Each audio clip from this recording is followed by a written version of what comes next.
กับ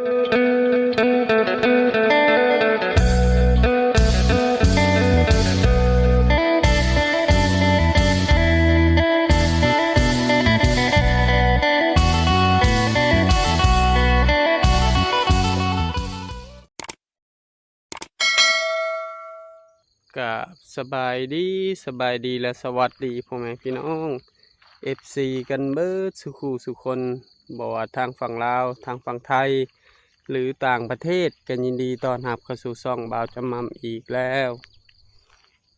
ตอนนี้ก็เช้าเนาะ6 โมงเช้า6 โมง7 โมงเนาะก็มาหาพอเฒ่าคูณว่าเพิ่นไปยามตุ่มแล้วบ่เข้าไปหาเพิ่นเลยเนาะ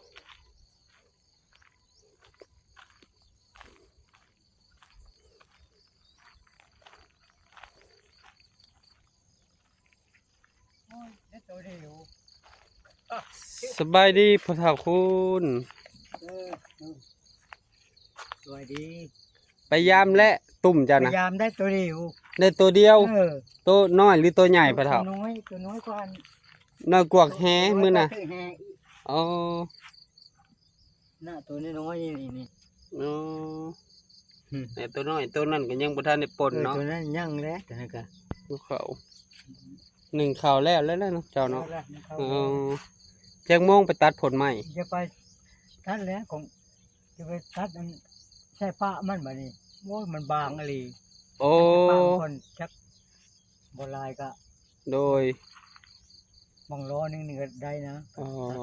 ตัดใส่อันนั้นเนาะ มัน เฮาอะแนมไปกับบ้างอยู่วานนี่เฮายัง กลมมันบ่อันนั้นครับ โดยรถอัน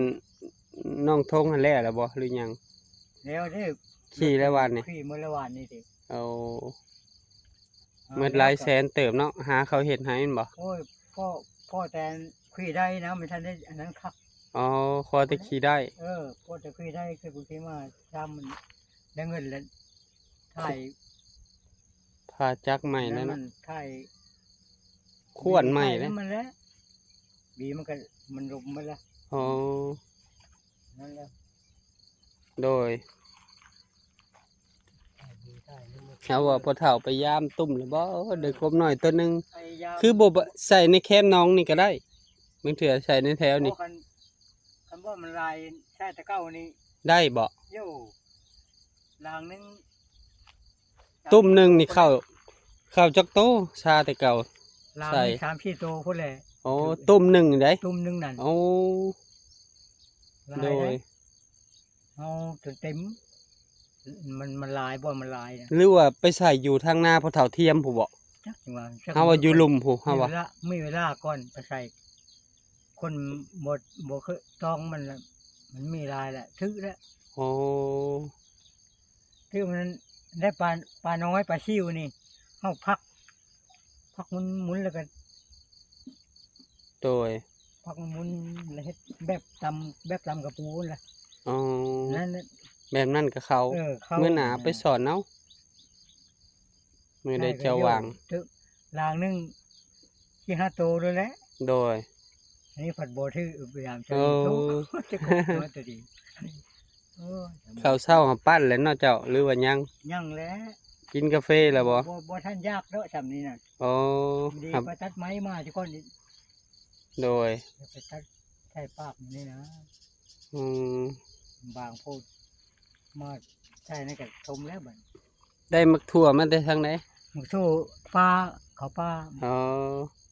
โดย เอามา ตามกินตอนแรงตอนสวยพุ่นแล้วเนาะพ่อเฒ่าเนาะ จัก เอาให้ ตน พ่อเฒ่า ได้ ให้พ่อเฒ่าเพิ่นไปตัดพื้นก่อนเนาะ อยู่ดีมีแห้งเด้อพ่อเฒ่าเด้อสบายดี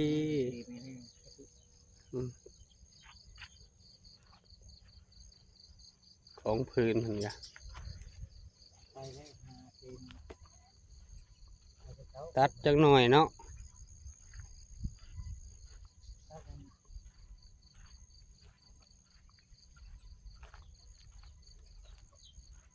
ของพื้นพ่อเฒ่าคูณ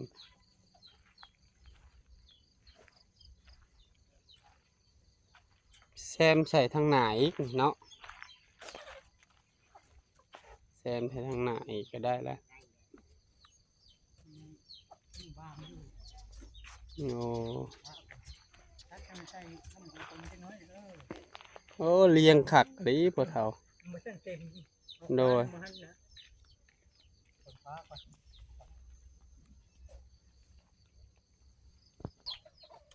สบายดีแม่เฒ่า สบายดี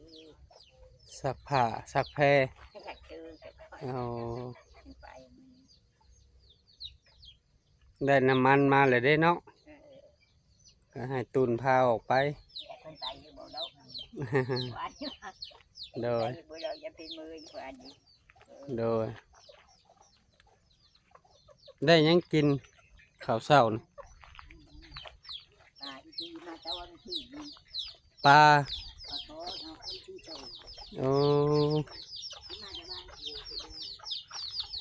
นี่ได้บังมี่อ้อมเอาไปอ้อมอยู่พุ่นบ่นี่บังมี่น้อยได้นี่ ก็ขึ้นมา แม่นสบายดีปะนาง โดยสบายดี กินกาแฟ ชอบ กินกาแฟซอง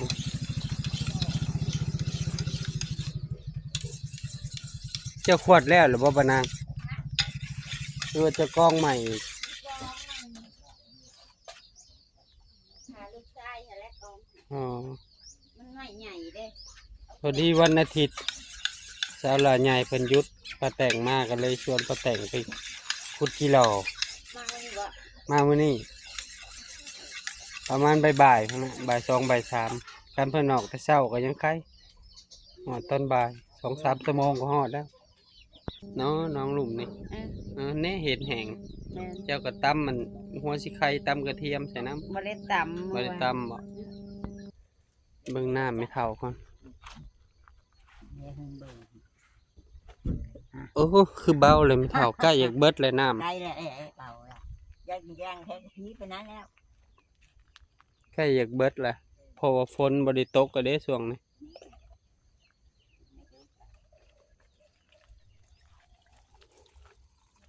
กินข้าวกินน้ำพุ่นแล้วเนาะเจ้าจึงออกไปเนาะไม่เท่าเนาะอันนี้ก็หวานไม่เท่าหวานดีก็พอบ่ไม่เท่าไม่เท่าก็ปลูกใส่โถใส่ถังเก่าเนาะผักแพรว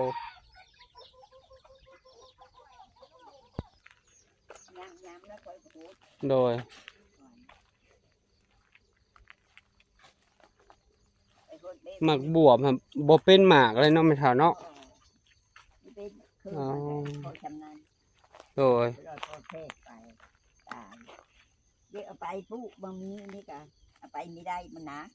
โดย หดอยู่นั่นแหละ เนาะมันเพิ่นก็ปลูกต้นกล้วยก็ปลูกพอได้มกใส่ใบตองนั่นแหละ ได้ไปเจอกินแล้วสิคนยังเอาไปปุ๊บมันยังหุกเกะกะกินแล้วนั่นสิก่อน นอนมาคือ ผูกขาผูกขี้ยังมันนี่ชันดิกูล โอ้นี่ขานี่ก็ติดเลยเอาหาก็ได้ต้นหนึ่งขาใหญ่บ่นี่มันเท่า ถ้าง่ายเลย เนาะ ผูกจะปีกายดีได้ยามแรงนั่นค่อยก้นกินก็ได้ชื่อแกง โดย มันยังเม็ดโอ้เป็นโอ้มีสิพอได้มันตรงชื่อแกง โดยแกงใส่เห็ดก็แซ่บคือกันนะไม่เท่า แค่แต่ เจ้าก็แกงอยู่บ่ใส่เห็ด แกงมาโบมันก็ด้านแบบดี โอ้โดยอ่ะมันก็งามได้ยอดมัน มันแข็งงามดีได้ ลวกจำแจ่วเนาะไม่เท่าเนาะ ดูมามันนั่นอีนั่นก็พ่อหาพักหายาลูกแล้วมีได้กินถึงอยู่ โอ้ได้กินแกงเห็ดปวกและคืนนี่เนาะ กินคือแกงให้โป๊ะแล้วคืนนี้ โดย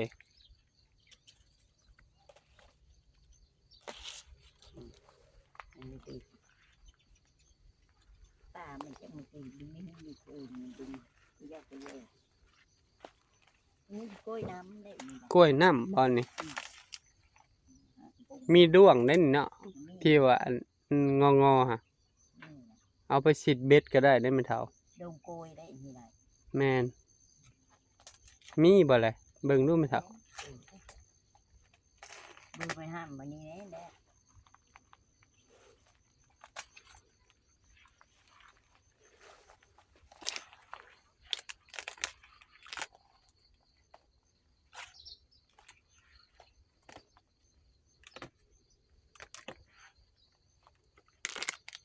มีบ่ จะก้าวชื่อคอยแกะจี้กินฮ่า ที่กิน เป็นดิกเดย์แล้วนะ ใช่ เป็น โอ้ที่กินก็ได้นั่นเนาะไม่เท่าเนาะ จี้กินไงจี้กินแค่เดียวได้มันก็ โดยเด้หัวสิงไข่เจะกระติดอยู่นะ โอ้ที่ไข่ปุ๊เต็มเม็ดอันนี้ ได้แต่กอเดียวนี่ ได้ช็อกโกแลตน้ำตาล โดยยอดมันนี่เขาก็ลวกเขาก็ต้มน้ำไหม้ให้แล้วคืนนี่ต้มน้ำไหม้จ้ำแจ่วปลาแดก เอา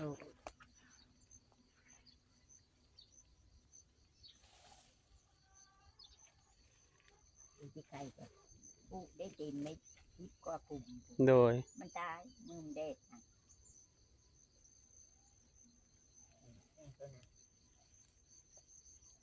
เด็ดเอาไป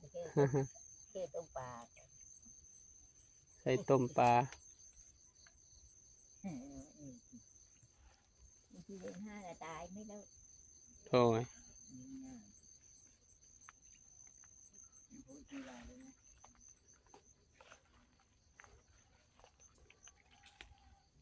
มาโบกจะให้มีติด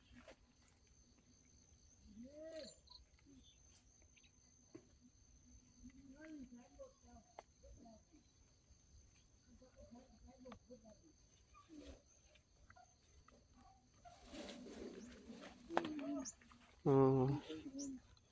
ลามไปเบิดเลยเนาะ เจ้าคือเรียนละ หมักแปบเจ้าบ่เป็นเนาะปีนี้เนาะ ไป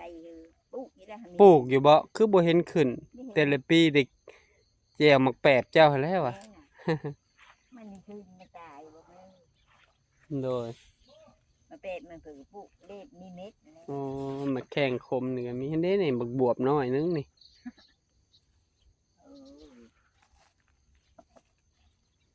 มันเห็นคุมก็ได้ใช่ไหม บ่เท่าคูณเตรียมไปแล้วบ่เท่านะ ดีไปอ่ะโอ้ย บ่เท่าก็เตรียมไปแล้วเนาะ มันไปหาโคมอีกก่อนเอามาเอามือ เฮาสิสร้างให้ โอ้ยมันถึงเพิ่มเล่นดีเจ้าชายอยู่ในที่นี้ สบายดีว่างั้นนะหนึ่งข้าวแล้วเนาะเจ้ากินข้าวกับหยังมื้อนี้ ก็เลยกิน ยังบ่ทันได้กิน ไปหาเฮ็ดบ่มื้อนี้ฟังเบิ่ง เลยไปแล้ว หาเบิ่งสายโคมตัวใดมันใช้บ่ได้เฮาก็ถิ่มบ่เข้า2มื้อแล้วสากให้บ่ได้ถอดเลยเอาคือบ่เข้าว่าสายมันเพแล้วบ่ กินเหลือมั้ย ตัวน้อยของข่อยนะ นี่เนาะ มันจะน้อยนะเอาไป ไป ชาวบ้าน สาก ชาวบอกได้เลย สากโคมอันนี้ไม่เท่าอันนี้ไม่เท่าเพิ่นก็มันมีน้อยเฮ็ดได้กินไม่เท่า โอ้ยก็เจอไปให้เขากินชมกินนี่อยู่ โอ้เฮ็ดตำเมี่ยงเนาะ นี่กูจะใส่ไป ตำเมี่ยงกิน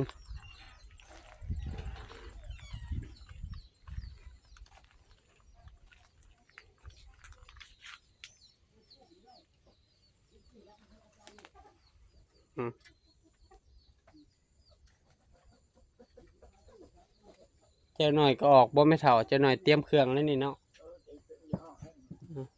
หากินคืออยู่ที่ โดยเอาเตรียมเครื่องซะไม่เท่าบ่ปั่นข้าวปั่นหยังก่อนตุนออกไปส่งไม่เท่าเด้อตุนเด้อคันเมื่อยก็มาออกไปส่งไม่เท่าบ่ให้ไม่เท่าย่างไปเด้อถ้าเจ้าเมื่อยเจ้าก็บ่ไปพักผ่อนมื้อนี้ถ้าเพิ่นเฮ็ดอีกแต่มื้อนี้วันอาทิตย์เพิ่นก็หยุดไม่เท่า ดีอยู่ใน เมื่อเพิ่นก็พักผ่อนเกือนและสั่งทุกอาทิตย์ทุกวันอาทิตย์สั่งเปลี่ยนสั่งวันเพิ่นเว้าพักผ่อนทุกวันอาทิตย์ พอกินผักพ่อนั่น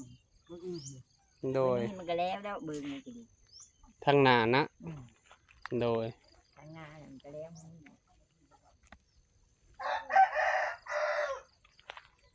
เดินเดินไป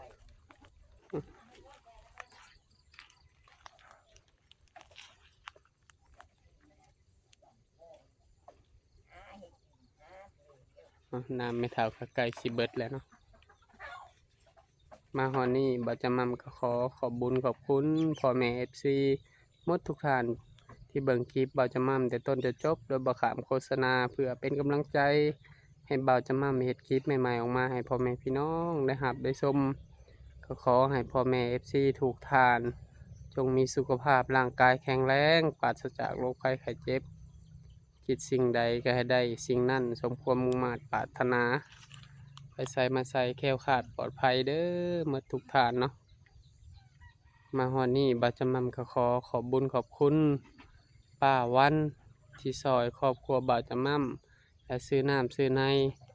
ซอยมิตรครอบครัวไม่เท่าคำตลอดมาก็ขอให้เพิ่นอยู่ดีมีแห้งความเจ็บได้ความไข่บ่ให้มีเนาะคิดสิ่งใดก็ให้ได้สิ่งนั้นเด้อเป็นลมโพลมไส้ให้ลูกให้หลาน ต่อไปอายุหมันควันยืนเด้อป่าวันอาหอนนี้บาจะมั่มกับฝากซ่องในเด้อพ่อแม่พี่น้องฝากกดติดตามให้บาจะมั่มในเด้อกดไลค์กดแชร์อย่าลืมกดกระดิ่งเพื่อบ่พลาดคลิปใหม่ๆของบาจะมั่มเนาะพ่อแม่พี่น้องไปก่อนเนาะเจอกันคลิปหน้าเด้อพ่อแม่พี่น้องขอกล่าวคำว่าสบายดีเนาะ ตู้เพิ่นเตรียมเครื่องเตรียมของเพิ่นก็สิออกไปแล้วมาเอาโคมหรือว่าไฟฉายเอาไปชาร์จแบตให้แม่เฒ่าพอได้เพิ่นเยียงเตาถ่านเนาะไปถมถ่านตบถ่านพอให้เพิ่นมีแสงสว่างอย่างไปเข้าห้องนอนห้องน้ำมันต้องใส่ไฟฉายเนาะ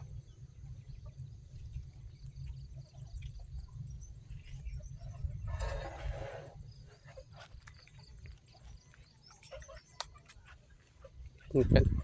สิแกงปลาบ่แม่เฒ่า เราจิไปแกงแต่ปุต้มได้ชื่อได้คืน โอ้ ตายคือ โดยแกงใส่ผักขะแยงกระแซบได้ยามนี่เนาะไม่เท่าเนาะ ก็จะแห้งได้อย่าง เอาอยู่ดีมีแห้งเด้อไม่เท่าเด้อเมื่อก็เด้อบัดนี้เอาให้เจ้าเตรียมตัวไปสบายดีไม่เท่า บายดี อยู่ดีมีแห้งฝากเป็นกำลังใจไม่เท่าในเด้อพ่อแม่ทุกคนเนาะโดย